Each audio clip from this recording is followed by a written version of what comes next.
custo de vida, emprego e desemprego, cesta básica, tarifas públicas, salário mínimo. Agora, na Brasil Atual, a análise do DIEESE.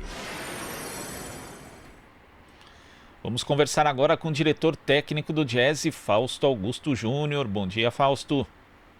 Bom dia, Glauco. Bom dia a todos. Fausto, ontem a gente teve a divulgação de mais detalhes, da Pesquisa Nacional de Amostra por Domicílio, a PNAD contínua, referente ao ano de 2019. E ali a gente teve a constatação de que mais 170 mil novas pessoas acabaram ingressando aí no grupo da extrema pobreza do Brasil, que extrema pobreza são aquelas pessoas que ganham menos de $1,90 por dia.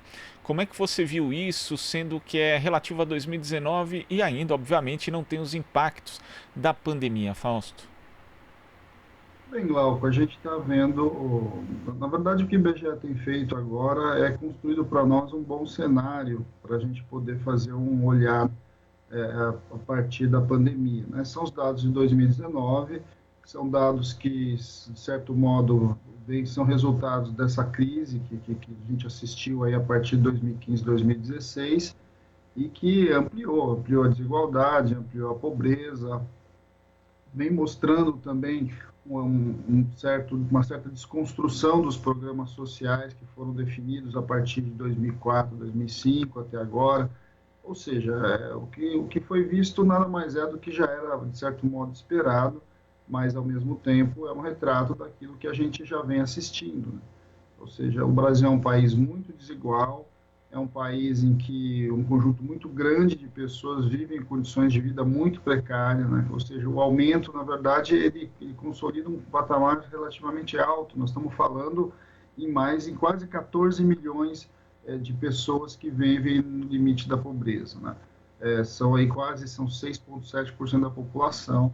É um contingente relativamente grande para a gente pensar de pessoas que estão vivendo em condições muito, muito precárias, claro, a pesquisa mostra também que aquilo, de certo modo, a gente já sabe, eles estão concentrados em algumas regiões e em algumas regiões isso é maior.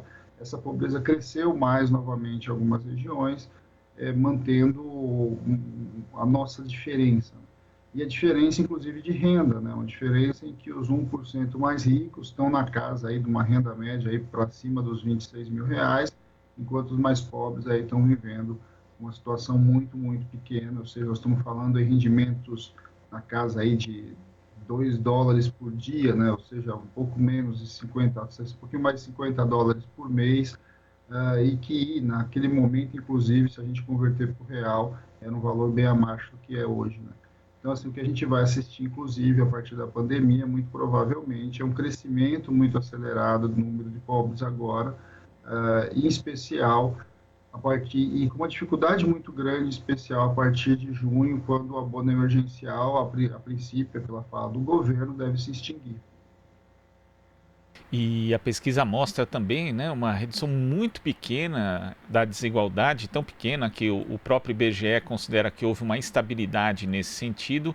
Então a gente tem aí um quadro de pandemia com uma desigualdade bastante acentuada e na verdade, com mais gente sempre entrando, aí já é o 5º ano seguido que isso acontece, com mais pessoas entrando nesse grupo da extrema pobreza. É necessário ter uma ação mais efetiva do Estado para combater isso, não, Fausto? Não há dúvida, porque a gente, de certo modo, Glauco, a gente construiu alguns caminhos para lidar com a extrema pobreza. Então, o projeto do Bolsa Família, a implementação do Bolsa Família enquanto uma política de Estado, ele é, de fato, um programa efetivo e que consegue, de alguma forma, lidar com a questão da extrema pobreza. Um dos motivos que cresce, inclusive, esse número de pessoas muito pobres no Brasil em 2019, é que a fila do Bolsa Família, inclusive, ela cresceu, mais pessoas não tiveram acesso ao benefício, e aí o que a gente começa a ver? A gente começa a ver que um programa como esse, quando ele é apoiado, a gente tem uma diminuição da desigualdade e uma ampliação aí da renda dos mais pobres. Quando você tem um programa como o Bolsa Família, que ele é enxugado, esse número cresce. Então, assim, é muito claro que o Brasil tem um problema estrutural, esse problema de renda estrutural está demarcado pela nossa história, está demarcado pela nossa desigualdade construída aí ao longo dos séculos, e ele precisa de política ativa para ser enfrentado. O mercado sozinho não resolve isso, não resolve porque essas pessoas estão em determinadas regiões, elas estão em determinados lugares da periferia de São Paulo, por das grandes cidades, elas não têm acesso, muitas vezes, aos direitos básicos da cidadania. A gente está vendo isso agora, principalmente agora, quando a gente está vendo um conjunto de pessoas que sequer conseguem acessar o abono emergencial. Então, uma das coisas que a pandemia mostrou para a gente é que, inclusive, os números que a gente tem de qualquer pesquisa ou de cadastros, eles ainda escondem uma quantidade enorme de pessoas que estão em condições muito precárias e que você precisa de uma ação social mais efetiva. Só com a ação social do Estado, uma vontade da sociedade de lidar com isso, é que a gente consegue reverter. E a gente não consegue diminuir isso de um ano para o outro ou num espaço de tempo de uma década. São construções que precisam ser feitas e precisam ser mantidas. Qual que é o nosso drama que a gente vive hoje, Glauco? É que um governo que efetivamente não concorda com esse tipo de política veio ao longo do ano passado, ao longo do seu primeiro ano, diminuindo e estrangulando a própria política do Bolsa Família. Então, os dados de 2019 já mostram um pouco isso, e isso vai ser encaminhado para 2020. Em 2020, com a pandemia, a gente vai assistir muito provavelmente uma explosão desse número.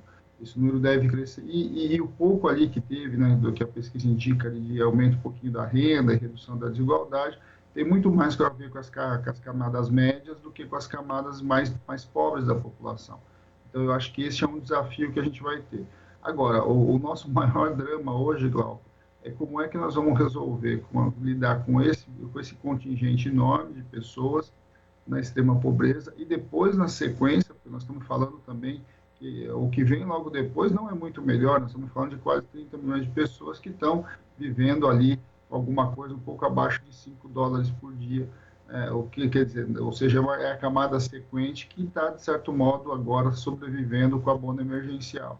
Então, a gente tem um dilema colocado para nós, uma discussão que a sociedade precisa fazer de maneira muito rápida, ou seja, de agora, o abono emergencial está saindo as partes da sua segunda parcela por esse período.